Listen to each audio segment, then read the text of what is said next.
उद्धार के लिए क्या प्रार्थना है? बहुत से लोग पूछते हैं कि क्या ऐसी कोई प्रार्थना है जिसे करने से मुझे उद्धार प्राप्ति की गारंटी मिल सकती है। हमें ये स्मरण रखना महत्वपूर्ण है कि उद्धार प्रार्थना के शब्दों को दोहराने या कुछ निश्चित शब्दों को बोलने मात्र से नहीं मिलता है।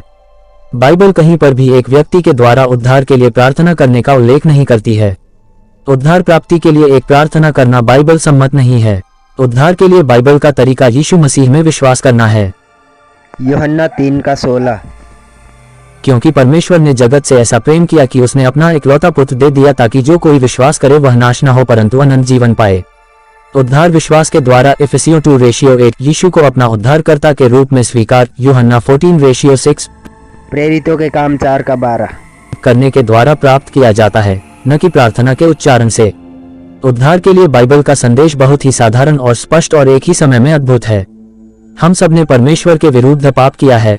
रोमी 3:23 यीशु मसीह को छोड़कर कोई और नहीं है जिसने अपने पूरे जीवन को पाप रहित यापन किया हो। सबोपदेशक 7:20 हमारे पापों के कारण हमने परमेश्वर की ओर न्याय को पाया है और वह न्याय शारीरिक मृत्यु है जो कि आत्मिक मृत्यु के उपरांत आई।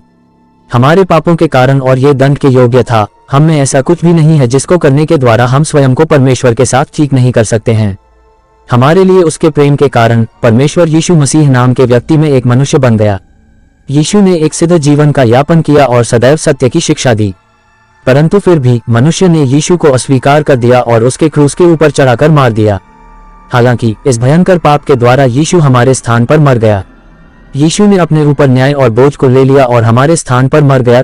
2 कुरिन्थी 5:21 यीशु फिर जी उठते हुए 1 कुरिन्थियों 15 ये प्रमाणित करता है कि उसके द्वारा पाप के लिए अदा की गई कीमत पर्याप्त थी और यह कि उसने पाप और मृत्यु के ऊपर विजय को प्राप्त कर लिया है।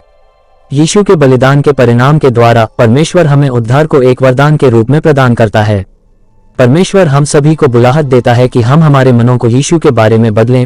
प्रेरितों के काम 17:30 और हमारे पापों के लिए अदा की गई कीमत के कारण उसे स्वीकार करें। 1 यूहन्ना 2:2 उद्धार परमेश्वर के द्वारा हमें प्रदान किए जा रहे वरदान को प्राप्त करने के द्वारा पाया जाता है, न कि केवल एक प्रार्थना को प्रार्थना में करने के द्वारा। अब इसका यह अर्थ बिल्कुल भी नहीं है कि उद्धार की प्राप्ति में प्रार्थना बिल्कुल भी सम्मिलित नहीं है। यदि आप सुसमाचार को समझ चुके हैं, यह विश्वास करते हैं कि वह सत्य है और यीशु को अपने उद्धार के लिए स्वीकार कर लिया है, तो यह अच्छा और उचित होगा कि अपने विश्वास को प्रार्थना में विश्वास के द्वारा व्यक्त किया जाए।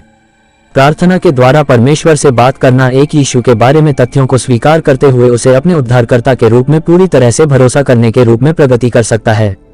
प्रार्थना उस कार्य के लिए संपर्क बन सकती है जिसके द्वारा हम हमारे विश्वास को उद्धार के लिए केवल यीशु में ही रख रहे हैं। हालांकि एक बार फिर से ये बहुत ही महत्वपूर्ण है कि आप अपने उद्धार को केवल एक कही हुई प्रार्थना में ही आधारित नहीं करते हैं। एक प्रार्थना का उच्चारण आपको बचा नहीं सकता है। यदि आप उद्धार को प्राप्त करना चाहते हैं जो कि केवल यीशु के द्वारा उपलब्ध है, तो अपने विश्वास को उसमें रखें। उसकी मृत्यु में पूरी तरह से भरोसा करें कि वह आपके पापों के लिए पर्याप्त बलिदान है। पूरी तरह उसी पर अपने उद्धारकर्ता के रूप में निर्भर हो। यही उद्धार का एक बाइबल आधारित तरीका है। यदि आपने यीशु को अपने उद्धारकर्ता के रूप में स्वीकार किया है, तो सभी तरीकों से परमेश्वर से एक प्रार्थना कहें। परमेश्वर से कहें कि आप यीशु के लिए कितना ज्यादा धन्यवादी हैं। उसके प्रेम और बलिदान के लिए परमेश्वर को स्तुति का बलिदान चढ़ाएं। आपके पापों के स्थान पर मरने के लिए और आपको उद्धार प्रदान करने के लिए यीशु का धन्यवाद करें। यही उद्धार और प्रार्थना के मध्य में बाइबल आधारित संपर्क है।